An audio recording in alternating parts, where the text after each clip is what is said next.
सुखवीर नाम का एक मजदूर आदमी अपनी पत्नी सुनीता और एक 10 साल के बेटे सोहन के साथ रहता था। सुखवीर बहुत ही ईमानदार और सीधा साधा आदमी था। तुम तो जानते ही हो, बरसात शुरू हो गई है। पिछली बार बरसात के दिन कितनी मुश्किल से कटे थे। घर की छत जगह जगह से टूटी हुई है। अगर तुमने इस बार भी कोई इंतजाम नहीं की तो पहले जैसा हाल हो जाएगा। बारिश का सारा पानी घर में आएगा।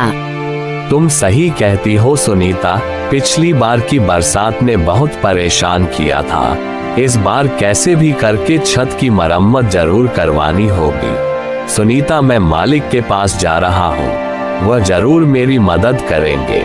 अगर मालिक ने पैसे दे दिए तो मैं कल ही छत की मरम्मत करवा दूंगा। इतना कहकर सुखवीर अपने मालिक के पास चला जाता है।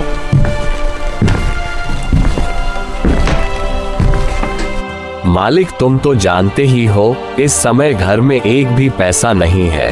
बरसात शुरू हो गई है, घर की छत जगह जगह से टूट रही है और मैंने छत की मरम्मत नहीं करवाई तो बारिश का सारा पानी घर में आएगा। पिछली बरसात में तो मैंने अपने घर का सामान अपने पड़ोसी के घर में रख दिया था, लेकिन उसने इस बार सामान रखने से मना कर दिया।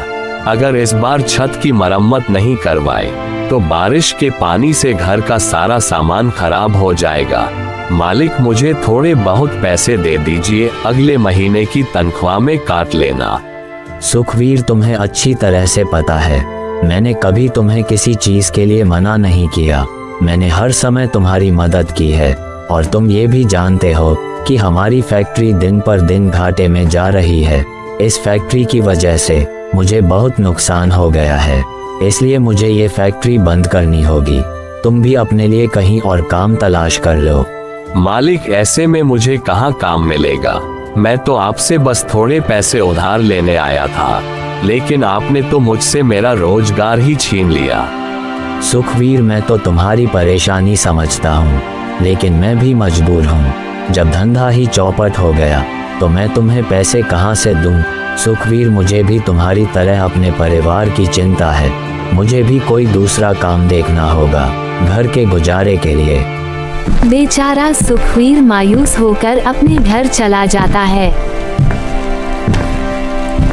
सुनीता, मालिक ने पैसे देने से मना कर दिया है। इस बरसात में उनका भी हाल हमारी ही तरह है। मालिक ने फैक्ट्री बंद कर दी है, इसलिए मुझे भी काम से निकाल दिया गया। अब मुझे कोई और काम तलाश करना होगा। ये तो बहुत बुरा हुआ जी, ऐसी बरसात में कहाँ काम मिलेगा। पहले तो छत की चिंता थी, लेकिन अब तो काम भी नहीं रहा। जब काम ही नहीं है तो छत की मरम्मत कैसे होगी? सुनीता, तुम परेशान मत हो, मैं कल जाकर जरूर कोई काम ढूंढ लूंगा। अगर ईश्वर ने चाहा तो हम इस छत की मरम्मत भी करवा देंगे।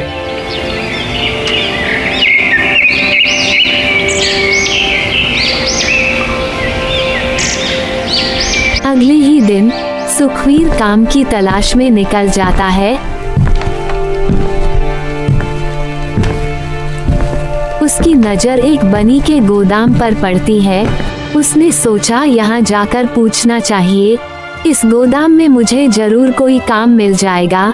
फिर सुखवीर उस गोदाम के मालिक के पास जाता है। सेठ जी, मैं काम की तलाश में हूँ, क्या आपकी दुकान पर कोई काम मिल सकता है?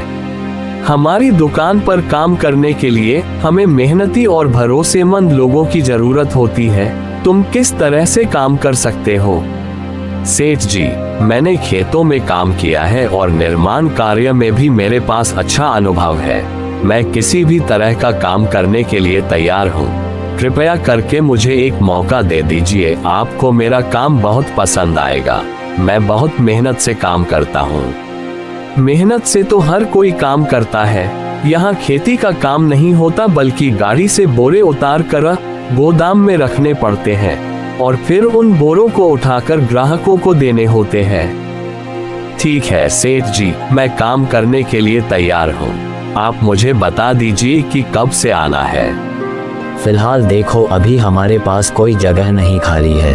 हाँ, अगर भविष्य में कोई जगह होगी तो हम तुम्हें जरूर बता देंगे, लेकिन अभी के लिए मुझे खेद है, मैं तुम्हें कोई काम नहीं दे सकता।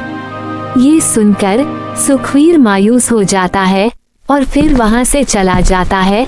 उसके बाद सुखवीर जगह जगह काम ढूंढने लगता है। काम की तलाश में उसे सुबह से शाम हो जाती है, लेकिन सुखवीर को कहीं भी काम नहीं मिलता। इसलिए वह सोचता है, पूरा दिन हो गया लेकिन कोई काम नहीं मिल रहा है। मैं सुनीता से कितने विश्वास से कहकर आया था कि आज जरूर छत की मरम्मत का इंतजाम कर दूंगा, लेकिन अब तो घर में कुछ राशन भी नहीं बचा है, नौकरी भी चली गई है। ईश्वर मेरी मदद कर। बेचारी सुनीता मेरी वजह से इतना कष्ट सह रही है। सुखवीर थक हार कर चाय वाले की दुकान पर बैठ जाता है। तभी सुखवीर से एक आदमी कहता है, आज अखबार में आया है कि इस बार बहुत बारिश होगी, लगभग 1 महीने तक लगातार, और बाढ़ आने का खतरा भी है। भाई कैसी बातें कर रहे हो? ईश्वर ना करे ऐसा हो। अगर 1 महीने लगातार बारिश होगी तो किसान और गरीब लोग कैसे जिएंगे?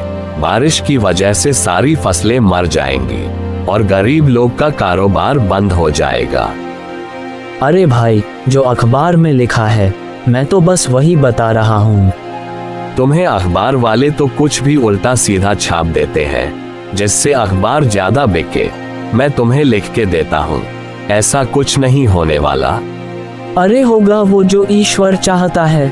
पिछली बार अखबार में छपा था कि इस बार बिल्कुल भी बारिश नहीं होगी, लेकिन हुआ उसका उल्टा। पिछली बार कितनी बारिश हुई थी। अरे मेरी दुकान भी चूने लगी थी, इसलिए अखबार में छपी बातों पर ध्यान मत दिया करो।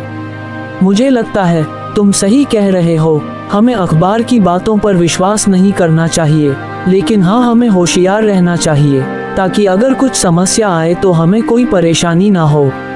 सुखवीर को इन दोनों आदमियों की बातें अजीब लगती हैं, इसलिए वह अपने घर चला जाता है। वो अपनी पत्नी से कहता है, सुनीता, मैंने हर जगह काम तलाश किया लेकिन कहीं भी मुझे काम नहीं मिला। अब तुम ही बताओ मैं क्या करूं? अब तो घर का राशन भी खत्म हो गया है और सुबह से सोहन की तबीयत भी बहुत खराब हो रही है। उसका सारा शरीर गर्म हो रहा है। मुझे लगता है उसे बुखार है। तुम उसके लिए दवाई ले आओ। लेकिन सुनीता, मेरे पास तो एक पैसा भी नहीं है, फिर मैं सोहन के लिए दवाई कहाँ से लाऊंगा? कुछ ही देर में सोहन की तबीयत बहुत ज्यादा खराब हो जाती है। सुखवीर, अगर सोहन को इलाज नहीं मिला तो उसकी हालत और बिगड़ सकती है। तुम्हें जल्दी कुछ करना होगा। मैं जानता हूँ सुनीता, लेकिन मेरे पास एक भी रुपया नहीं है। ऐसे में सोहन के लिए दवाई कहाँ से लाऊं? तुम एक काम करो, हम मुकेश के घर चलते हैं, वो मेरी मदद जरूर करेगा। दोनों मुकेश की घर की ओर चल पड़ते हैं। सुखवीर जोर जोर से मुकेश आवाज लगने लगता है। जैसे ही मुकेश घर से बाहर आता है तो सुखवीर मुकेश से कहता है, मुकेश भाई, मेरा बेटा सोहर बहुत बीमार है। अगर उसे जल्दी से कोई इलाज नहीं मिला तो उसकी हालत बहुत ज्यादा बिगड़ जाएगी। तुम मुझे थोड़े से पैसे उधार दे दो, मैं तुम्हारा एहसान जिंदगी भर नहीं भूलूंगा। सुखवीर, मैं तुम्हारी पीड़ा समझ सकता हूँ भाई, लेकिन देखो मेरे हालात भी कोई अच्छे नहीं है। अरे घर के बहुत खर्चे हैं, बच्चों के भी खर्चे हैं और कमाई उतनी है नहीं जितने खर्चे हैं। इसलिए देखो भाई, मैं तुम्हारी मदद नहीं कर सकता हूँ। हो सके तो मुझे माफ कर देना। सुखबीर, अगर मेरे पास पैसे होते तो मैं तुम्हारी मदद जरूर करता। मुझे इस बात का बहुत दुख है कि मैं तुम्हारी इस परेशानी में मदद नहीं कर पा रहा हूँ, लेकिन भाई मैं भी मजबूर हूँ। मुकेश भाई, ये केवल पैसे की बात नहीं है, यह मेरे बेटे के जीवन का सवाल है। क्या तुम वाकई मेरी इस गंभीर स्थिति में मेरी सहायता नहीं कर सकते? क्या मेरे बेटे की जिंदगी तुम्हारी दया और सहायता के लायक नहीं है? सुखबीर, मेरी बात को समझने की कोशिश करो। मैं सचमुच तुम्हारी मदद करना चाहता हूँ, लेकिन मेरे खुद के हालात समय सही नहीं है। मुझे पूरी उम्मीद है कि कोई ना कोई तुम्हारी मदद जरूर करेगा। इतना कहकर मुकेश घर के अंदर चला जाता है मुकेश की पत्नी मुकेश से कहती है, कौन था दरवाजे पर जो इतनी जोर जोर से आवाज दे रहा था? अरे मेरा दोस्त सुखवीर था। उसका बेटा सोहन बहुत ज्यादा बीमार है। उसके इलाज के लिए उधार पैसे मांगने आया था। मैंने साफ मना कर दिया उधार पैसे देने के लिए। लेकिन सुखवीर तो बहुत अच्छा दोस्त था तुम्हारा। उसने तुम्हारी मुश्किल वक्त में बहुत बार मदद की है। फिर तुमने उन्हें पैसे उधार देने से क्यों मना कर दिया? अरे भाई, मैं कोई दानवीर नहीं हूँ जो किसी की भी मदद करता फिरूं। और रही बात दोस्ती की, दोस्ती केवल मैं तब तक रखता हूँ जब तक मुझे सामने वाले से फायदा होता है। चलो मानो अगर मैंने उसे पैसे उधार दे भी दिए तो वो मेरा पैसा लौटाएगा कैसे? अब तो उसकी नौकरी भी चली गई है। मुझे लगता है तुम्हें ऐसा नहीं करना चाहिए था। ईश्वर ना करे उसके बेटे को कुछ हो गया तो मैं क्या करूं? अगर हो गया तो हो जाने दो, वो जाने, उसकी पत्नी जाने। अरे मेरे अलावा और भी बहुत लोग हैं, कोई ना कोई उसकी मदद कर ही देगा। ईश्वर का डर कीजिए, मुसीबत आते हुए देर नहीं लगती है। कहीं ऐसा ना हो तुम्हारा ये घमंड तुम्हें ले डूबे। अरे ये सब फालतू की बातें हैं, तुम इन बातों पर ध्यान मत दिया करो। वैसे भी यह कोई घमंड वाली बात नहीं है। अरे भाई, मेरा पैसा है, मैं किसी को दूं या ना दूं मेरी मर्जी। उधर सुखवीर परेशान बेबस था। उसने सभी जानने वालों से पैसे उधार मांगे, लेकिन किसी ने भी उसे पैसे नहीं दिए। लोगों ने अलग अलग बहाने बनाकर उसकी मदद करने से मना कर दिया। कुछ ने कहा कि वो खुद भी परेशान है, कुछ ने कहा कि उनके पास पैसे नहीं है। उसकी स्थिति ऐसी हो गई कि वह सोचने लगा, क्या वास्तव में उसके लिए कोई नहीं है जो उसकी मदद कर सके? तभी सोहन अपनी माँ से कहता है, माँ, मुझे बहुत ठंड लग रही है। ठंड से मेरा पूरा शरीर कांप रहा है। तुम कुछ करते क्यों नहीं? बच्चा मरने को तैयार है। मरता है तो मरने दो, इसे भी पता चले कि यह गरीब बाप के घर में पैदा हुआ है। मैं थक चुका हूँ लोगों से पैसे उधार मांग के। कोई पैसे उधार देने को तैयार नहीं है। जबरदस्ती छीन के तो नहीं ला सकता ना। अजी ऐसा मत कहिए, तुम एक बार मुखिया जी के पास जाओ, वो हमारी मदद जरूर करेंगे। मुखिया जी से कहना हमारा बच्चा बीमार है, उसे इलाज की सख्त जरूरत है।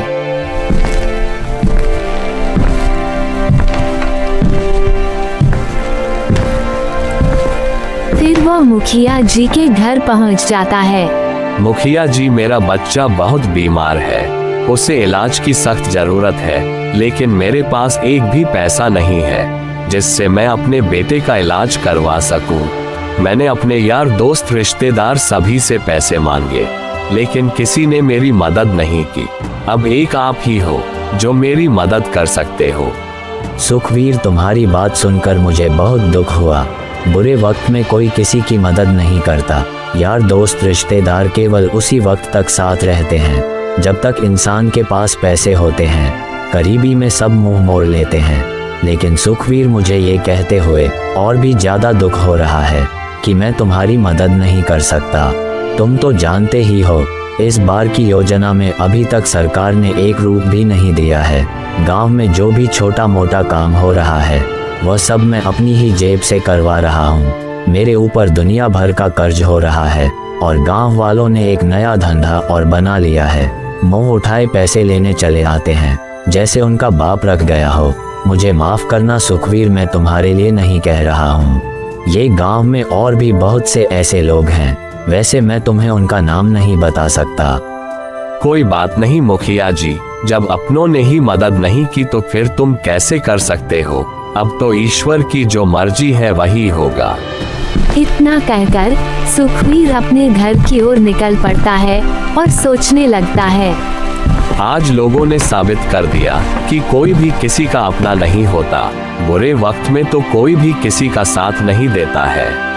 सुखबीर ये सोच ही रहा था कि उसे बहुत तेज चक्कर आ गए और वह जमीन पर गिर पड़ा और फिर बेहोश हो गया। उधर से एक भला आदमी आ रहा होता है। उसने सुखवीर को बेहोश देखा तो उसे सुखवीर पर दया आ गई। अरे ये तो बेहोश है, इसकी हालत तो बहुत गंभीर लग रही है। मुझे इसे यहाँ पर छोड़कर नहीं जाना चाहिए। ये बेसहारा और कमजोर है।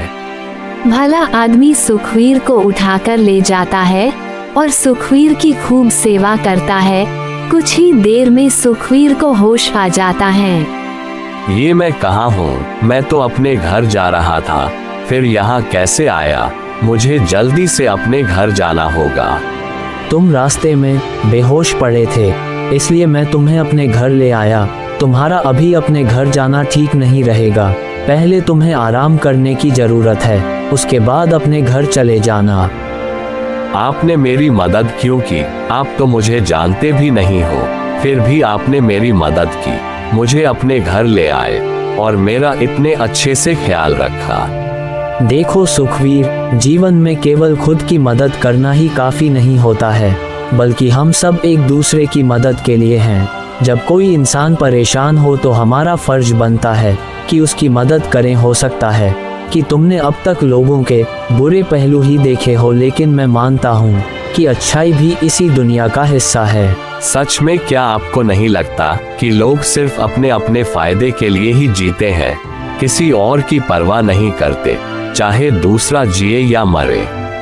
हाँ, कुछ लोग ऐसे भी होते हैं, लेकिन हर कोई ऐसा नहीं होता है। कुछ लोगों के अंदर अच्छाई भी होती है। वैसे तुम बेहोश कैसे हो गए थे? तुम्हें देखकर ऐसा लगता है जैसे तुम्हारी हालत कुछ अच्छी नहीं है। मेरा बेटा बहुत बीमार है, मेरे पास एक पैसा भी नहीं है जिससे मैं उसका इलाज करवा सकूं। मैंने सभी से अपने बेटे के इलाज के लिए पैसे उधार मांगे, लेकिन किसी ने भी मेरी मदद नहीं की। मैं आखिरी उम्मीद लेकर मुखिया जी के पास गया था, लेकिन उन्होंने भी मुझे पैसे देने से इनकार कर दिया। मैं इसी सोच में डूबा हुआ था। अचानक मुझे चक्कर आ गए। उसके बाद मुझे कुछ भी याद नहीं। अब आँख खुली तो तुम मेरे सामने हो। तुम तो बड़ी मुसीबत में हो। अब तक तो तुम्हारे बेटे की हालत बहुत खराब हो गई होगी। तुम एक काम करो, जल्दी से अपने घर जाओ और अपने बेटे का इलाज करवाओ। वह भला आदमी सुखवीर को बहुत सारे पैसे देता है। इन पैसों से तुम अपने बेटे का इलाज करवाना और बचे हुए पैसों से कोई कारोबार कर लेना। जब कभी तुम्हारे पास पैसे हो तो मेरे लौटा देना। पर भाई, मैं तो तुम्हें जानता भी नहीं, लेकिन तुम मेरे लिए किसी भगवान से कम नहीं हो। मैंने देवी देवताओं का नाम सुना तो जरूर है, लेकिन कभी एक अनजान आदमी की इतनी मदद की, इसका एहसान मैं जिंदगी भर नहीं भूल सकता हूँ। मैंने ऐसा भी क्या कर दिया? यह कोई बड़ा काम नहीं है। अब तुम जल्दी जाओ और अपने बेटे को दिखाओ। सुखवीर जल्दी से अपने घर जाता है और अपने बेटे का इलाज करवाता है। कुछ ही दिनों में सुखवीर का बेटा ठीक हो जाता है।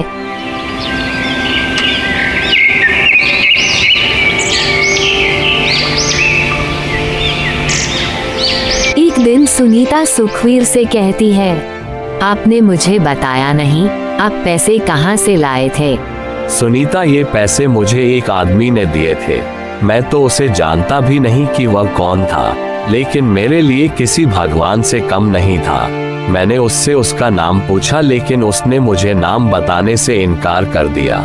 मैं उसे जंगल में बेहोशी की हालत में मिला था। उसने मुझसे कहा था कि कुछ पैसों से अपने बच्चे का इलाज करवा लेना और बचे हुए पैसों से कोई कारोबार कर लेना। तुम सही कहते हो, वो आदमी हमारे लिए किसी भगवान से कम नहीं है। सुनीता, अभी मेरे पास बहुत पैसे बचे हुए हैं। मैं सोच रहा हूँ कि इन पैसों से कोई काम शुरू कर लेता हूँ, लेकिन मेरे समझ में नहीं आ रहा कि मैं क्या काम शुरू करूँ। मैं तो कहती हूँ एक दुकान खोल लेते हैं जिसमें हम गोभी के पराठे बेचा करेंगे। तुम तो जानते ही हो मैं कितने स्वादिष्ट गोभी के पराठे बनाती हूँ। तुम सही कहती हो सुनीता, गोभी के पराठे हर आदमी को पसंद है। मैं अभी बाजार से जाकर सामान ले आता हूँ। कल से हम गोभी के पराठे बेचना शुरू कर देंगे। सुखबीर बाजार जाकर पराठे बनाने का सामान ले आता है और फिर वो अगले ही दिन गोभी के पराठे बेचना शुरू कर देते हैं। अरे भैया सुखवीर गोभी के पराठे बेचने शुरू कर दिए। खुशबू तो बहुत बढ़िया आ रही है। चलो एक पराठा खिलाओ, देखूं तो सही पराठे कैसे बने हैं। हाँ हाँ क्यों नहीं भाई, मैं तुम्हें अभी गोभी का पराठा देता हूँ। ये लो भैया गोभी का पराठा, जल्दी से खाकर तो बताओ कैसा बना है, तुम मेरे पहले ग्राहक हो। जैसे ही वो आदमी गोभी का पराठा खाता है तो खाता ही रह जाता है। उसे गोभी के पराठे इतने अच्छे लगते हैं कि वह 4 पराठे खा जाता है। अरे भाई जी क्या मिला दिया पराठे में, पेट तो भर गया लेकिन मन नहीं भर रहा। ऐसा मन करता है कि 2-3 पराठे और खा लूं, लेकिन मैं खाऊंगा नहीं, कहीं पता चले मजे मजे में पेट खराब हो जाए, उल्टे लेने के देने पड़ जाए।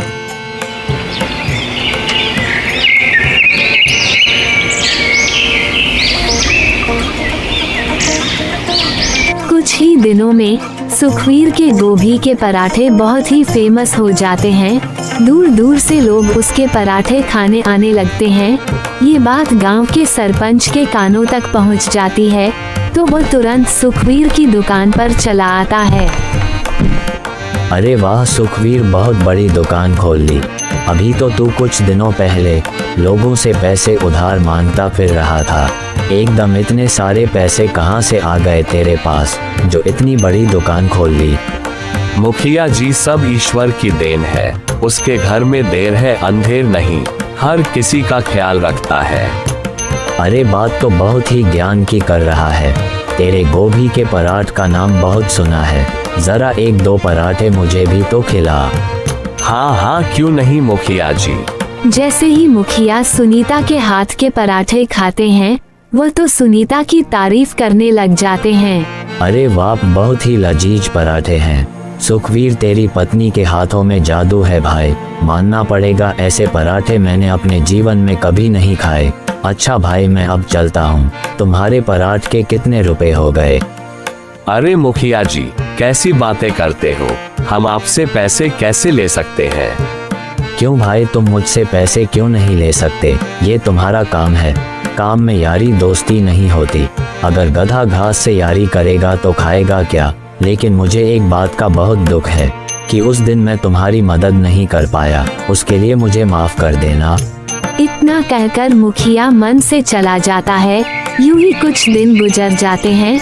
एक दिन जब सुखवीर अपने घर होता है तो उसका दोस्त मुकेश आता है। सुखवीर तुम्हारी भाभी की तबीयत बहुत खराब है, घर में एक पैसा भी नहीं है जिससे मैं उसकी दवाई ला सकूं। तुम ही हो जो इस मुश्किल वक्त में मेरी मदद कर सकते हो।